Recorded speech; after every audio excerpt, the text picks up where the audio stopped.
هيوتنا هيلنا كنجمر كلنا كلاتنا قبل علي كالو سبات صقعتنياتات كوينا اينا نجمر ابتي وانتي كاب كالو سبات وصاي منم يبلنا كبهال يكال بزي زخونه سب حاجز دما ابزا مدرزيا كنعبي نخيل سلازي كل شع دحريت ملسيلنا نطمتو سبالو مالتي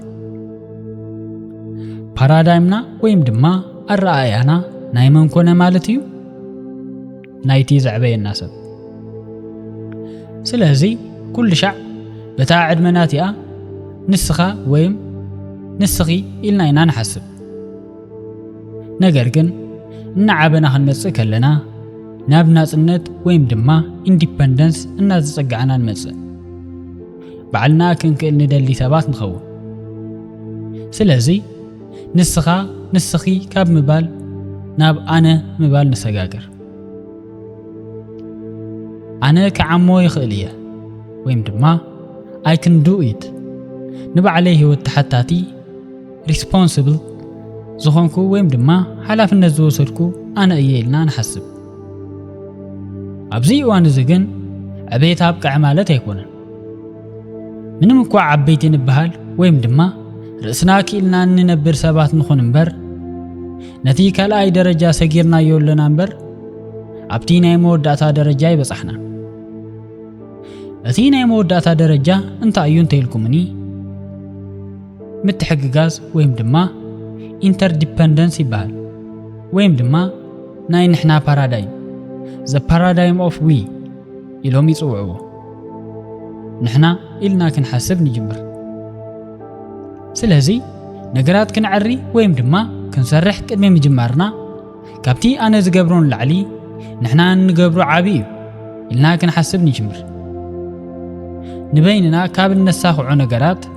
بحبار كوينا بمتحببار النساخو عم نقرات زبلص يخون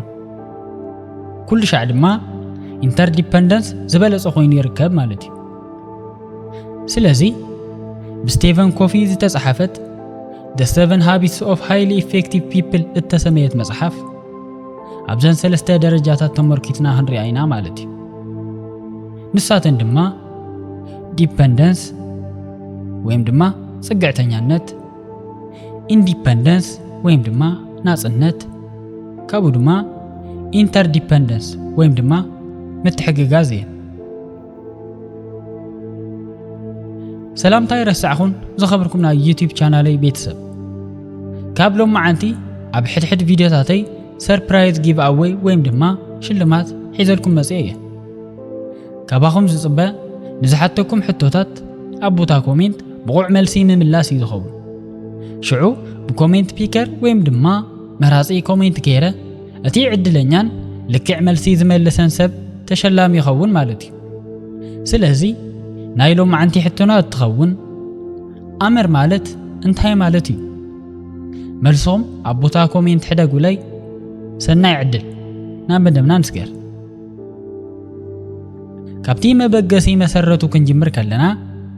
فلما نبعلنا كنعرل لنا قدم نرأسخ عري fix yourself first يبلنا أتوم قدامو 3 هابيتات ويم دما لمادات مس بعلنا انزو تروم لمادات يو ابزا مدري ديا زخون يخون نجر كنعري ندل عين السبات انت خوينا مجمريا ابوشتنا زلو نجر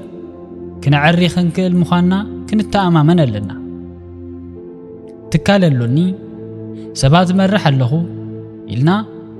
نبزحات سبات نممرح كاب السنادو اب حدرنا وشتي إذا تفتر باسي نمهدا نفتان قدمي مجمرتا بسرسنا اب نقبرو وق تعودتي سبات كنكون علنا سلازي عمرنا كنقصاصرو زي نخل سبات انت دا خوينا منم عينت نجر كنقصاصر نخل سبات ينخونا سلازي اتقدامي هابيت ويم دما اتي قدامي لماد انتاي انتلكم هيوتكا مليسكا تقصاصر take back control of your life يبل هيوتكم كتقصاصرو كتقولوا لكم اب 1942 عام تمرت اقصاصر اوروباويان فيكتور فرانكل زتباهله سايكاتريست نفناي مأسرتن سقاين معسكر ወይም ድማ ኮንሰንትሬሽን ካምፕ ኣትዩ ነበረ። ኣብቲ እዋን እቲ ቪክተር ፍራንክል ዝሰኣኑ ነገራት እንታይ እዮም እንተይልና ቤቱ ወይም ድማ ገዝኡ ሲኢኑ እዩ፣ ነፃነቱ ወይም ድማ ፍሪደም ሲኢኑ እዩ፣ ብተወሳኺ ድማ ካብ ልቡ ዘፍቅራ በዓልቲ ገዝኡ ወይም ሰበይቱ ሲኢኑ እዩ። ንሳ እውን ኣብቲ ማዓስከር ተኣሲራ ዝነበረት እንትኸውን ካብ ቁርብ ግዜያት ንድሓር ግን ብሞቱ ክትፍለዮ ክኢላ እያ። ቪክተር ፍራንክል ኣብቲ ናይ ማእሰርቲ ማዓስከር ኣብ ዝነበረሉ ግዜ ናይ ፖለቲካ እሱራት ዘለዎ ማዓስከር ስለ ዝኾነ ይውቅዑ፣ ይግረፉ፣ ብሓፂሩ ኣዝዩ ዘሰቅቕ ዝበሃል መቕፃዕቲ ዝቕፅዕሉ ቦታ እዩ። ስለ ዝኾነ እውን እዚ ኩሉ መከራን ስቃይን እንታይ ክቆፃፀረሉ ይኽእል እንተይልኩምኒ ስብእንኡ ከባቢውን ፊዚካል ኮምፎርቱ ወይም ድማ ናይ ሰብነት ምቾቱን ይሕድግዎ ነበሩ። ኮይኑ ግን ክንዲ ዝቐጥቀጡን ተቐጥቀጥዎ፣ ክንዲ ዝቐፅዑን ተቐፅዕዎ ክቆፃፀርዎ ዘይኽእሉ ነገር እንታይ እዩ እንተይልኩም ድማ ኣእምሮ እዩ። ማንም መሊሱ ክምንዝዖ ይኽእል። እዚ ማለት ድማ ናይ ምምራፅ ናጽነት ወይም the freedom to choose ኣለዎ ማለት እዩ። ኣብ ህይወት ውሽጢ ምንም ዓይነት ነገር ከጋጥሞ ይኽእል እዩ። ቀንዲ ነገር ግን እቶም ነገራት ምስ ኣጋጠምዎ ነቶም ተጓንፎታቱ ከመይ ገይሩ እዩ መልሲ ዝህብ ወይም ድማ ሪስፖንድ ዝገብር ዝብል ነገር እዩ። ኣብ ህይወትና ውሽጢ ዘጋጥመና ነገር ኣሎ። ብተወሳኺ ድማ እቲ ዘጋጥመና ነገር ከመይ ጌርና ከም እንቕበሎ ወይም ድማ ከመይ ሪስፖንድ ከም እንገብር ከመይ መልሲ ከም እንህብ እውን እንፈልጠሉ ናቱ ዝኾነ ቦታ ኣሎ። ኣብዘን ክልተ ነገራት መንጎ ጋፕ ወይም ክፍተት ኣሎ። ኣብዘን ክልተ ነገራት መንጎ ዘሎ ጋፕ ወይም ድማ ኣብዞም ክልተ ነገራት ዘሎ ክፍተት ናትና ካራክተር ወይም ባህሪ ናህና ሙሉእ ስብእናን መንነትናን ባህርያትናን ዝሓዘ እዩ። ናጽነትና እውን ክንረኽቦ ንኽእል ኣብዚ ጋብ ውሽጢ ወይም ኣብዚ ክፍተት ውሽጢ እዩ። ጸሓፊ እዚ መጽሓፍ ስቲቨን ኮቪ እውን ከም ዝበሎ ነዚ ቦታ እዚ ፕሮአክቲቭ ይብሎ። እዚ ድማ ሓደ ነገር ሪያላይዝ ምግባር ወይም ድማ ምስትውዓል እዩ። ብተወሳኺ እውን ሓደ ነገር ክንፈልጥ ምኽኣል እዩ። ናትና ህይወት ሙሉእ ብምሉእ ናህና ሓላፍነት እዩ። ስለዚ ህይወትኩም ናትኩም ሓላፍነት ምዃኑ ምፍላጥ፣ ነፍሲ ወከፍ ባህርያትኩም ዝመፁ በብመዓልቲ ካብ እትውስንዎም ኣናእሽተይ ምርጫታት ምዃኖም ምርዳእ፣ ብተወሳኺ ድማ ኣብ ህይወት ሒዝኩምዎ ክትቅፅሉ እትኽእሉ ባህሪ፣ ኣብ ህይወት ምስ ዘጋጥመኩም ነገር ከም ዘይተሓሓዝ ምፍላጥ ዓብይ ዝበሃል ምስትውዓል ወይም ድማ ሪያላይዜሽን እዩ። ስለ ዝኾነ እውን ሕጂ ኣብ ህይወት ብንጥፈት ወይም ድማ ኣክቲቭሊ እናመረፅኩም ዘይትኸዱ እንትኾንኩም ግብረ መልሲ እናሃብኩም እምበር እናመረፅኩም ኣይኮንኩምን ማለት እዩ። ስቲቨን ኮቪ ነዚ እውን ኣብነት ይህብ። ምርጫ እናመረፅኩም ዲኹም ወይስ ግብረ መልሲ እናሃብኩም ኢኹም ዘለኹም? እዚኦም ክትፈልጡ እንተደሊኹም ቃላትኩም መርምሩ። እሱ ጥራሕ እኹል እዩ ይብል። I can't do that። እዚ ነገር እዚ ክገብሮ ኣይክእልን ዲኹም ትብሉ? He makes me so mad። እዚ ሰብ እዚ ኣዝዩ የሕረቐኒ እዩ ትብሉ ሰባት ዲኹም? ከምዚ ዓይነት ዘረባት ትዛረቡ ሰባት እንተኾንኩም ኮንትሮል ወይም ድማ ቁፅፅር ዝበሃል ነገር ካብ ርእስኹም ወፃኢ ዝገበረኩም ሰባት ኢኹም ማለት እዩ። እቲ ቁፅፅር መን ይወስዶ እንተይልና፣ እቲ ሓይልኹም መን ይወስዶ እንተይልኩም ካልኦት ሰባት፣ ኩነታት፣ ብተወሳኺ ድማ ዝሓለፉ ነገራት እዮም። ፕሮአክቲቭ ዝኾኑ ቋንቋታት ግን ይፍለዩ እዮም። I choose not to do that። እዚ ንዘይ ምግባር ወሲነ ወይም ድማ መሪፅ ኣለኹ ኢልኩም ክትዛረቡ ትኽእሉ ኢኹም። I control my own feelings ወይም ድማ ናይ ባዕለይ ስምዒት ባዕለይ ቆፃፀር እየ እውን ክትብሉ ትኽእሉ ኢኹም። ስለዚ ሕጂ ኣብ ናይዚ ሰብ ህይወት ምንም ነገር ክቕየር ኣይኽእልን እዩ ኮይኑ ግን እንተዋሓደ ናጽነቱ መሊሱ ዝረኸበ ሰብ እዩ ናይ ባዕሉ እምሮ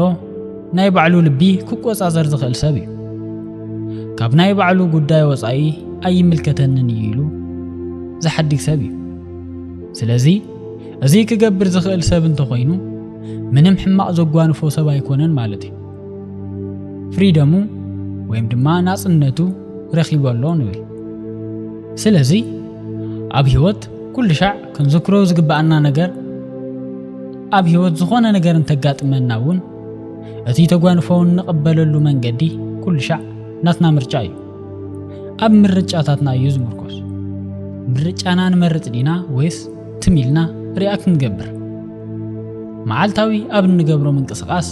ክልተ ነገራት ክነስተውዕል ንኽእል እቲ ቀዳማይ ሰርክል ኦፍ ኮንሰርን ይበሃል እቲ ካልኣይ ድማ ሰርክል ኦፍ ኢንፍሉዌንስ ይበሃል ሰርክል ኦፍ ኮንሰርን ዝበሃል ዘተሓሳስቡና ነገራት ዘለውሉ ቦታ እዩ ናይቲ ሃገር ቁጠባ ወይም ኢኮኖሚ የተሓሳስበና እዩ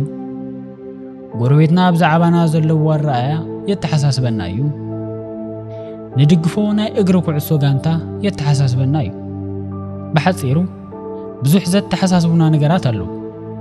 እዞም ኩሎም ነገራት ግን ኣብ ትሕቲ ቁጽጽርና ድዮም ዘለዉ እንተኢልና ኣይኮኑ መብዛሕትኡ ዘተሓሳስበናን ዘጨንቐናን ነገር ካብ ቁጽጽርና ወጻኢ ዝኾነ ነገር እዩ ሕጂ ድማ ሰርክል ኦፍ ኢንፍሉዌንስ ዝበሃል ነገር ንርአ ብልክዕ ርእስና ክቆጻጸሮ ዝኽእል ነገር እንታይ እዩ ደስ እንተዘይሉና ክንቅይሮ ወይም ክንልውጦ ንኽእል ነገር ክንርኢ ኣለና እቲ ቀዳማይ ኣቲቱድ ወይም ድማ ናትና ኣረኣእያ ክንቅይር ንኽእል ኢና እቲ ካልኣይ ድማ ሃቢትስ ወይም ድማ ልማዳትና እውን እንታይ ዘይፈቲናዮም ክንልውጦም ንኽእል ኢና ሰባት ከተዛረቡ ከለኹም ንሰባት እተዛረብሉ መንገዲ ቅኑዕ እንተዘይኮይኑ እሱ ምስትኽኻል እውን ትኽእሉ ኢኹም ሙሉእ ሓይልኹምን ሙሉእ ዓቕምኹምን ኣውፂኹም ፎከስ እትገብሩሉ ነገር ድማ ኣብ ህይወትኩም ዓብዪ ዝበሃል ፍልልይ ሒዙልኩም ይመጽእ ኣሎ ማለት እዩ ኣብዚ ዓለም እዚ ሪኣክቲቭ ዝበሃሉ ሰባት እንተተዓዚብኩም ወይም ድማ ኣብ ህይወቶም ግብረ መልሲ እናሃቡ ጥራሕ ዝኸዱ ሰባት እንተሪኢኹም ምስትውዓሎም ዝገብሩ ኣብ ሰርክል ኦፍ ኢንፍሉዌንስ ዘይኮነስ ኣብ ሰርክል ኦፍ ኮንሰርን እዩ መብዛሕትኡ ኢነርጂኦም መብዛሕትኡ ዓቕሞምን ሓይሎምን ዝባኽን ኣብኡ እዩ ንሳቶም ክቆጻጸርዎ ዘይኽእሉ ጸገም የልዕሉ እሞ ብዛዕባ እቲ ጸገም ጥርዓን ይቕርቡ ብዛዕባ እቲ ጸገም ይጭነቑ ይሓስቡ መብዛሕትኡ ዓቕሞም ወይም ድማ ኢነርጂኦም እውን ዝወስዶ እቲ ነገር ይኸውን መብዛሕትኡ ግዜኦም ድማ ኣብ ከምዚ ዓይነት ነገር እናሕልፉ ብዝመፁ ቁጽሪ ንሳቶም ክቆጻጸርዎ ዝኽእሉ ነገር ኣዝዩና ነከየ መጽእ ፕሮአክቲቭ ዝበሃሉ ሰባት እንተተዓዚብኩም ግን ንሳቶም ኢንፍሉዌንስ ክገብሩሉ ኣብ ዝኽእሉ ቦታ ጥራሕ እዮም ፎከስ ዝገብሩ እዚ ማለት ድማ ኣነ ክቆጻጸሮ ዝኽእል ነገር እንታይ እዩ እቲ ነገር ክዕርዮ እኽእል ዶ እወ እንተኾይኑ ትመልሲ እቲ ነገር ንምስትኽኻል ዝንቀሳቐሱ ወይም ድማ ኣክት ዝገብሩ ሰባት እዮም ህይወተይ ናይ ባዕለይ ሓላፊነት እዩ ኢሎም ዝሓስቡ ሰባት ይኾኑ ማለት እዩ ኣብ ዝሓለፈ ህይወቶም ኣብ ካልኦት ሰባት ወይም ድማ ኣብ ካልኦት ጉዳያት እናማረሩ ዝሓልፉ ሰባት ኣይኮኑን ናይ ባዕሎም ህይወት ኣብ ትሕቲ ባዕሎም ኢድ ሒዞምዎ ኣለዉ ክቆጻጸርዎ ዝኽእሉ ነገር ተቆጻጺሮም እዮም ክቆጻጸርዎ ዘይኽእሉ ነገር እውን ምሕዳግ ዝለመዱ እዮም ማለት እዩ ብስቲቨን ኮቪ ዝተጻሕፈት The 7 Habits of Highly Effective People ተሰመየት መጽሓፍ እናገምገምና ኣብ ካልኣይ ክፋል በፂሕና ኣለና እቲ ቀዳማይ ልማድ እውን በዚ መንገዲ እዚ ይርኢናዮ ኣለና ካብዚ ንድሓር ዘለዉ ድማ ኣብ ዝቕጽሉ ክፋላት ሒዘልኩም ክመጽእ እየ ዝቕጽሉ ክፋላት ንኸበጽሑኹም ሰብስክራይብ ምግባርኩምን ነታ ናይ ደወል ምልክት ምጽቃጥኩምን ርግጸኛታትኩም ናይ ሎም መዓንቲ ሕቶና ከዘኻኽረኩም ኣመር ማለት እንታይ ማለት እዩ መልስኹም ኣብ ቦታ ኮሜንት ሕደጉለይ ሰናይ ዕድል ክሳብ መወዳእታ ስለ ዝተኸታተልኩምኒ የቕኒየለይ ቻው